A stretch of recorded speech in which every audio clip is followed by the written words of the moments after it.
نوښت. یاد کتاب د براین ټریسي له شاهکارو اثارو څخه یو دی چې په 2014 کې چاپ شوی دی.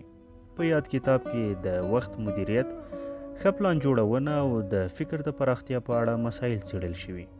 لیکوال کاږي چې یاد د 3 فکتورونه د ښه ژوند د جوړولو اساسي او منلي فکتورونه دي چې باید کار پرې وشي او په ژوند کې خپل شي. د تل په څیر لیکوال هڅه کړې چې د نړیوالو څیرو په ژوندانه د رڼا چولو سره دغه 3 مسایل واضح کړي. دا چې دا کتاب د حجم له مخې کوچنی ولې له معنا ډک دی، نو موږ هم د کتاب نچوړ او مهم ټکي تاسو ته راخیستي.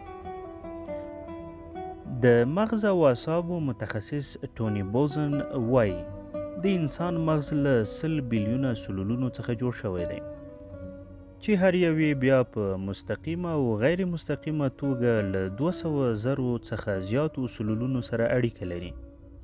د ریاضي له اړخه ویلی شو چې د انسان په مغز کې له 100 تر 200,000 بیلیونو افکار شتون لري.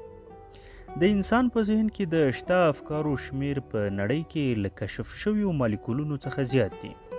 په اصل کې ټول انسانان نابغه او استعدادونه یې د قدر او ستاینې وړ دي.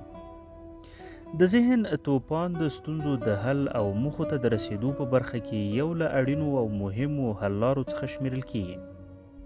په دې حل لاره کې یوه پوښتنه پیدا کیږي او د حل لپاره یې ستاسو ذهن په کار پیل کوي.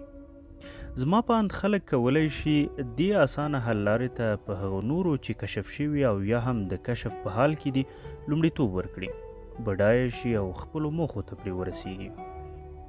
کیدای شي چې هغه چاپیریال چې تاسې پکې ژوند کوئ چندانې انګیزه بښونکی نه وي، خو بې له شکه چې داسې کسان او وسایل شته چې تاسو ته انګیزه درکړي، لکه الهام بښونکي کتابونه، د لویو استادانو شاګردي، لوی مراسم لکه د آسکار وګورئ چې په هغه کې لویو کسانو ته جایزې ورکول کیږي.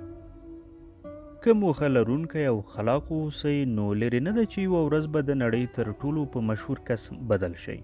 د خلاقیت په چانس سره تاسو د ژوند لوړو څوکو ته ختلی شئ. هڅه وکړئ ځان داسې ځای ته ورسوئ چې لایق یاستئ. لیکوال بنجامین تروګو وایي له وخت څخه تر ټولو بده ګټه اخیستنه دا ده چې تاسو یو کار په سم ډول ترسره کړئ، په داسې حال کې چې د هغه کار لپاره هیڅ اړتیا نه وي. ډیری کسان په سختو کارونو مصروف وي او په خپل کار کې له پوره زحمته کار اخلي، خو یوه څه ته یې پام نه وي، هغه دا چې کوم کار چې نوموړی یې ترسره کوي ورته هیڅ اړتیا نه لري او له موخو سره یې هم هیڅ تړاو نه لري.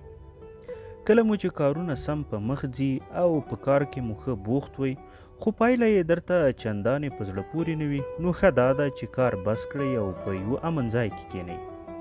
وخت ودروئ، د خونې ګروپونه مړه کړئ، پردې کش کړئ او له ځانه دغه پوښتنه وکړئ چې زه کوم کارونه ترسره کوم، د څه لپاره یې کوم او څه ډول یې ترسره کوم، یا هم د دې کار زما لپاره نتیجه څه ده.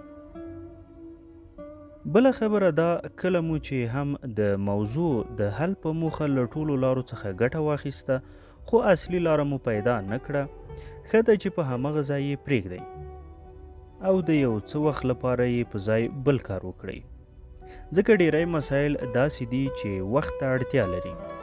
د ستونزې حل پرېښودل د بل وخت لپاره د دې لامل کیږي چې ستاسو ناخودآګاه او هوښیار ذهن دواړه شپه ورځ د هغې موضوع په اړه فکر کوي، هغه ده چې بیا یې حل کول درته اسانه شي.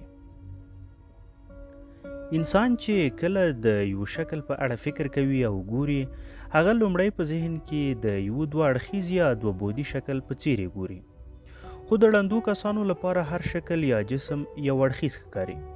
د بیلګې په توګه تاسو د یو کاغذ پر مخ 2 دایرې پرې رسامې کړئ، دې شکل ته تاسو ګیلاس وایي، خو ړانده کسان په ډیرې سختۍ سره ویلی شي چې دا یو ګیلاس دی.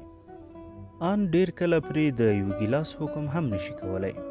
نو کله چې د یو کار کولو پریکړه کوئ، اړ یاستئ چې له 3 وړو حواسو مو کار واخلئ، ټول شیان در سره ولیکئ، د مسایلو په اړه خبرې وکړئ او یو بل بحث کولو ته را دعوت کړئ.